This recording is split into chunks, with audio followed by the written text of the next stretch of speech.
Puji Tuhan, selamat malam kawan wanita yang dikasihi oleh Tuhan Yesus Kristus. Kita sudah ada di hari Senin kembali. Saatnya kita mendengar sebagian daripada firman Tuhan. Tentunya setelah kita memuji Tuhan, berdoa, kita akan belajar ya. Kita banyak-banyak belajar tentang firman Tuhan malam hari ini. Sebelumnya mari kita satu dalam doa. Terima kasih Tuhan buat kebaikan-Mu yang sudah menjaga, melindungi, memelihara kami kaum wanita Deborah di sepanjang hari ini. Dari setiap aktivitas kegiatan kami sebagai wanita, ibu rumah tangga, pekerja. Dan malam ini saatnya kami mau mengistirahatkan jiwa kami di bawah kaki Tuhan. Mendengar penghiburan dari firman Tuhan. Urapi hamba-Mu, urapi kami semua, supaya firman ini boleh menjadi kekuatan dalam kehidupan kami. Dalam nama Yesus kami sambut firman-Mu. Amin. Puji Tuhan. Malam ini kita akan kembali belajar firman tentang malaikat Tuhan. Tapi malam ini spesifik malaikat yang bernama Gabriel. Karena sering kita baca ya di Alkitab nama malaikat ini berarti satu pribadi ya. Kan malaikat itu ada yang berlaksa-laksa, ada yang beribu-ribu. Bagaimana ketika malaikat menolong Nabi Elia berperang itu banyak. Lalu ketika Nabi Elia disediakan roti bakar dan air dalam kendi, itu satu orang. Nah, malam hari ini kita akan baca dari Matius pasal pertama ayat 26 sampai 27. Demikian firman Tuhan. Dalam bulan yang ke-6, Allah menyuruh malaikat Gabriel pergi ke sebuah kota di Galilea bernama Nazaret kepada seorang perawan yang bertunangan dengan seorang bernama Yusuf dari keluarga Daud. Namun nama perawan itu Maria. Nah, saudara, ternyata malaikat Gabriel menemui seorang wanita. Banyak orang kan berpikir bahwa wanita itu sering dinomorduakan ya, boro-boro ketemu malaikat gitu kan. Tetapi di sini kita boleh melihat bahwa Maria, dia juga bukan orang yang sudah lanjut usia, udah pengalaman rohaninya banyak. Dia masih muda ya, masih muda, perawan pula, masih sangat muda. Tapi kalau Tuhan berkehendak, Tuhan bisa mengutus malaikatnya kepada siapapun yang Tuhan mau. Nah, di sini malaikat Tuhan datang kepada Maria. Malaikat itu namanya Gabriel. Apa arti nama Gabriel? Sesuai namanya, utusan Tuhan. Jadi Gabriel ini punya tugas khusus untuk diutus menemui manusia. Dia adalah pahlawan yang dikirim Tuhan ya, untuk membela manusia. Nah, kita mau tahu dulu, sebetulnya malaikat itu tinggal di mana? Yang pasti malaikat itu tinggal di surga. Kenapa dia turun ke bumi? Karena disuruh Tuhan untuk menyampaikan pesan, untuk menyampaikan jawaban doa. Maka malaikat itu turun ke bumi. Nah, lalu malaikat itu bisa beranak cucu enggak? Kadang kita berpikir begitu. Kok ada malaikat banyak ya? Berarti dia beranak cucu. Nah, di sini yang kita mau belajar dalam Markus pasal 12 ayat 25. Sebab apabila orang bangkit dari antara orang mati, orang tidak kawin dan tidak dikawinkan, melainkan hidup seperti malaikat di surga. Jadi malaikat itu tidak beranak cucu. Kok ada malaikat banyak? Memang Tuhan sudah dari awal menciptakan malaikat itu banyak. Nah, itu yang pertama. Nah, lalu jenis kelaminnya apa? Nah, kadang kan kita berpikir, ada gambar malaikat, ada sayap gitu kan. Itu kan imajinasi manusia. Tapi kalau kita mau tahu sesungguhnya, itu ada di dalam firman Tuhan. Di dalam Matius pasal 22 ayat 30. Karena pada waktu kebangkitan orang tidak kawin dan tidak dikawinkan, melainkan hidup seperti malaikat di surga. Jadi kalau main tebak-tebakan, malaikat itu berjenis kelamin laki atau perempuan? Alkitab menjawab bahwa malaikat itu tidak berjenis kelamin, tapi seringkali dia menampakkan diri baik kepada Lot, ya, kepada Nuh, kepada Nabi Daniel, kepada kebanyakan orang itu seperti laki-laki, tetapi dia tidak berjenis kelamin. Nah, pertama kali malaikat Gabriel itu menemui siapa? Sebetulnya pertama kali bukan kepada Maria, tetapi kepada Nabi Daniel, menyampaikan pesan Tuhan. Kita baca di dalam Nabi Daniel 7 ayat 10. Saya baca bagian B ya. 1000 kali beribu-ribu melayani dia, dan berlaksa kali berlaksa-laksa berdiri di hadapannya. Nah, saudara, malaikat itu selain sosok pribadi Gabriel yang menemui Daniel juga melihat penglihatan bahwa malaikat itu berlaksa-laksa, beribu-ribu. Nah, tugasnya apa? Melayani Tuhan di surga, melayani manusia. Berarti ibu-ibu kita semua itu istimewa, dilayani oleh malaikat Tuhan yang diperintahkan oleh Tuhan untuk melayani manusia.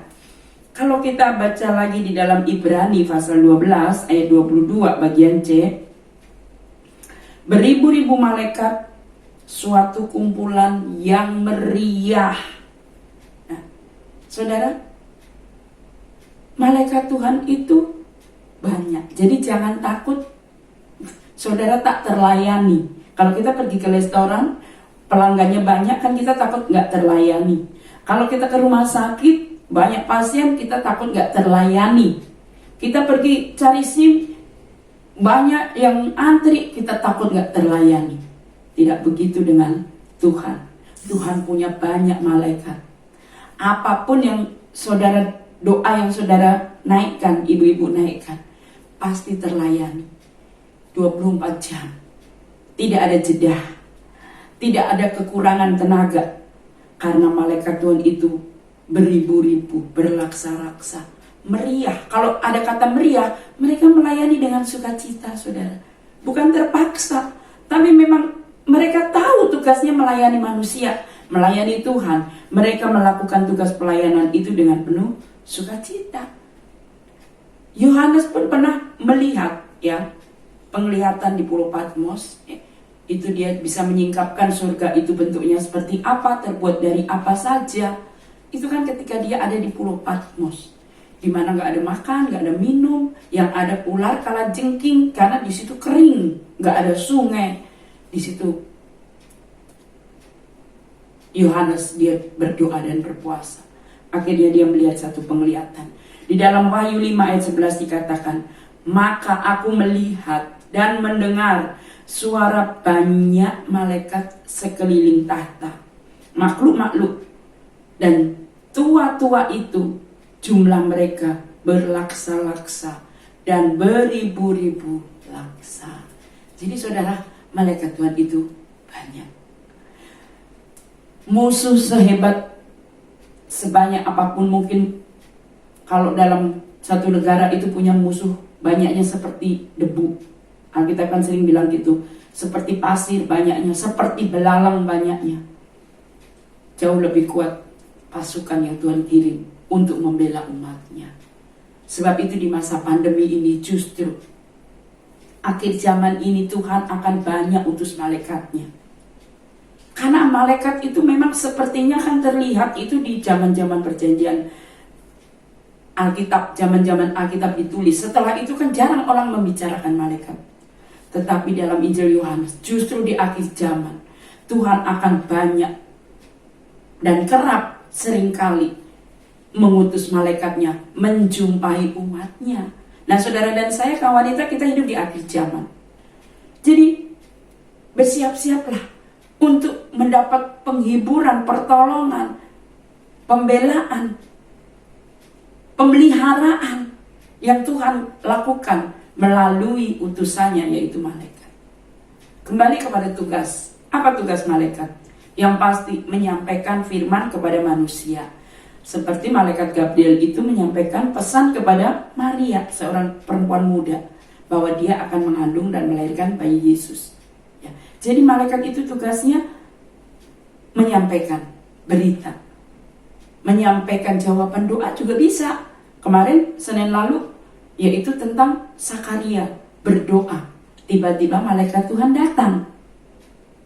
Dia sudah berdoa bertahun-tahun untuk minta anak, belum dikabulkan. Tapi pas dia membakar ukupan di rumah Tuhan, tiba-tiba seorang malaikat berdiri. Berarti malaikat itu memang ada. Dan dia seringkali menampakkan diri kepada Sakaria. Dia bilang apa? Sakaria, jangan takut, karena istrimu akan mengandung dan melahirkan. Sakaria bukan hanya takut melihat malaikat, tapi terkejut. Bagaimana mungkin? Dia kurang percaya. Istri saya sudah tua, saya sudah tua. Karena ketidakpercayaannya itu, sampai-sampai dia bisu, gak bisa ngomong. Baru setelah dia nanti mau memberi nama kepada anaknya, karena semua orang bertanya, mau dikasih nama siapa ini? Lalu Sakaria membuka mulutnya, Yohanes. Nah, malaikat itu pun memberitahukan kepada Sakaria bahwa anakmu nanti kamu harus kasih nama Yohanes. Juga kepada Maria, Tuhan bilang anakmu nanti kamu akan beri nama Yesus. Ya, jadi pembawa berita yang sebelum ada sekarang ini di dunia kan ada pembawa CNE, pembawa surat, pos. Saudara, ternyata Tuhan pun punya utusan yang namanya Gabriel, membawa berita. Yang kedua, malaikat itu juga tugasnya adalah mengingatkan manusia atas dosa dan akan penghukuman. Kalau kamu gak bertobat, kamu nanti akan dihukum. Nah, itu tugas malaikat. Satu kali Daud, karena dia terus menang dalam peperangan, dia menghitung pasukannya. Nah, Tuhan melihat hati. Dia menghitung, itu bukan sekedar menghitung, tapi menyombongkan diri. Oh, aku sekarang gak terkalahkan, karena sudah banyak kekuatan rakyatnya. Sehingga Tuhan marah. Waktu Tuhan marah, itu nanti saudara bisa buka ya, catat aja. 1 Tawarikh 21 ayat 1 sampai 30. Tuhan utus malaikatnya. Malaikatnya bilang begini, karena kamu sudah sombong, berdosa di hadapan Tuhan, Tuhan akan hukum dengan 3. Kamu boleh pilih 1. Loh, bayangkan, malaikat bisa kasih penawaran kepada manusia. Yang pertama, itu 3 tahun kelaparan. Jadi seluruh rakyat yang dipimpin oleh Daud kelaparan. Itu hukuman yang pertama. Lalu yang kedua, 3 bulan kamu harus ngumpet, melarikan diri karena ada musuh yang menyerangmu. Kemudian yang ketiga, semua rakyat akan terkena penyakit sampar. Saudara, ketiganya mengerikan, gak ada yang enak. Ya, mana ada kelaparan 3 tahun, orang kelaparan seminggu aja udah gak kuat. Mana mau orang sakit sampar. Bapak, ibu, anak, semua rakyat, termasuk raja dan rakyat jelata. Mana mau kita 3 bulan dikejar-kejar musuh. Semua berat. Itulah sebabnya ada ayat yang berkata, lebih baik aku jatuh di tangan Tuhan daripada ke tangan hukuman itu. Nah, akhirnya Daud mendirikan mezbah, minta ampun, berdoa kepada Tuhan. Tuhan ampuni. Jadi ketiganya gak jadi. Nah, itu dahsyatnya Tuhan.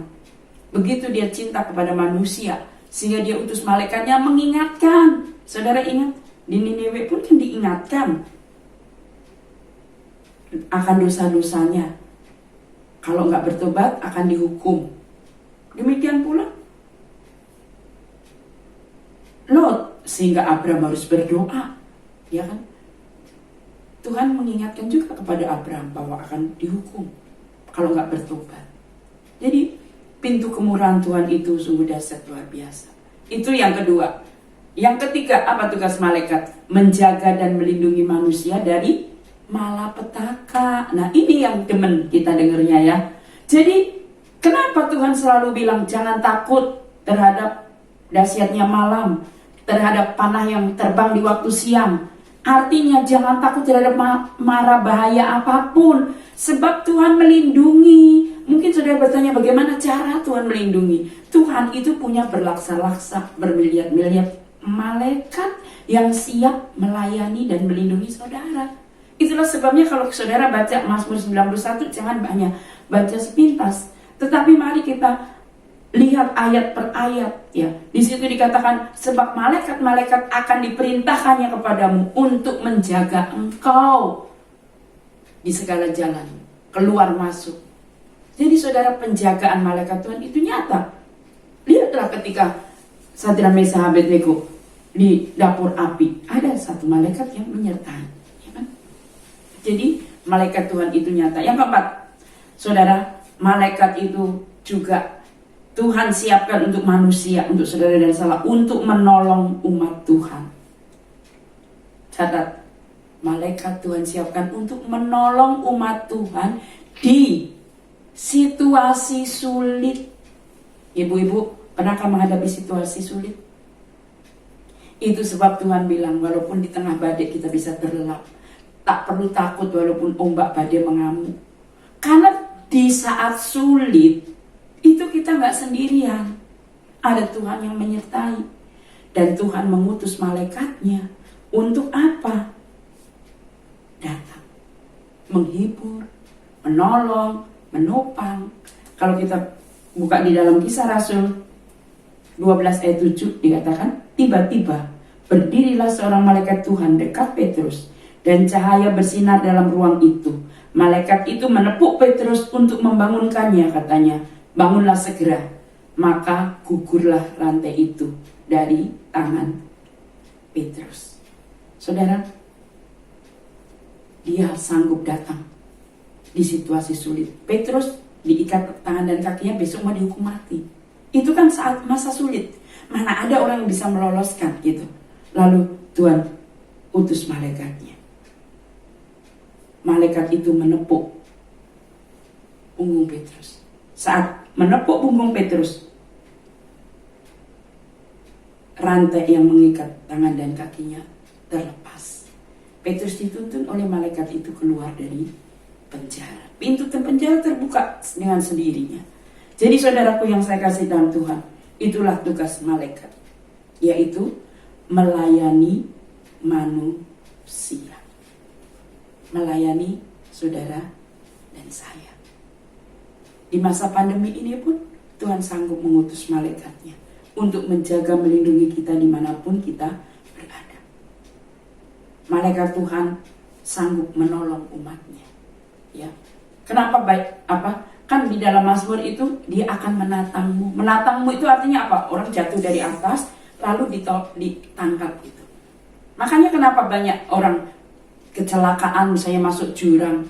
Hari-hari ini pun saya banyak dengar kesaksian lewat sosial media itu. Hamba Tuhan mau pelayanan, tiba-tiba mobilnya masuk jurang itu.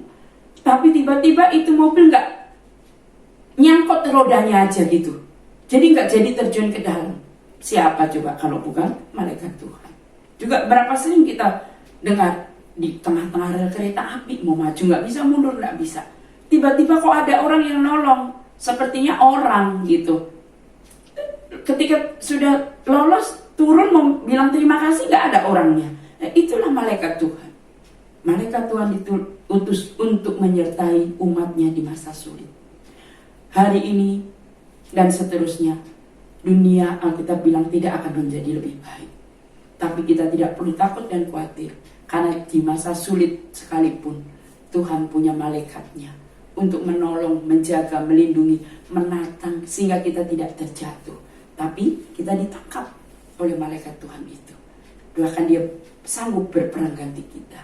Puji Tuhan, kaum wanita yang dikasihi oleh Tuhan, firman Tuhan malam hari ini tidak saya perpanjang, tapi saya rindu biarlah setiap kita kaum wanita, kita senantiasa dikuatkan, dimampukan menjalani hari-hari kita, sebab kita tidak sendiri, ada Tuhan.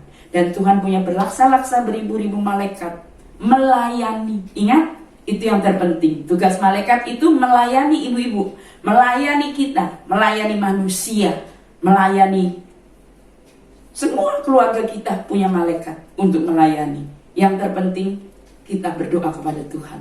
Maka Tuhan yang akan menggerakkan malaikatnya itu untuk bekerja, menolong dan melindungi saudara dan saya. Dan berbahagialah kita sebagai manusia yang begitu diperhatikan dan dipedulikan oleh Tuhan. Kalau malaikat berkali-kali saya bilang jatuh dalam pelanggaran dosa, dia dibuang, dilempar, nggak ada ampun. Tapi saudara minta ampun, Tuhan ampuni. Loh, jadi saudara itu mulia, itu betul mulia. Saudara punya pelayan. Mungkin di dunia ini saudara merasa aduh nggak punya pembantu, nggak punya pelayan. Saudara yang melayani saudara jauh lebih istimewa. Dia bukan hanya memperhatikan jasmani kita, rohani kita, keselamatan jiwa kita. Itulah pelayan-pelayan yang diutus Tuhan, yang disebut malaikat. Mari kita mau berdoa. Terima kasih Tuhan buat segala kebaikan-Mu yang senantiasa menjaga, melindungi kami kaum wanita. Kami terlalu yakin dan percaya di akhir zaman ini Tuhan, Engkau pun akan terus mengutus malaikat-Mu untuk melayani kami umat manusia.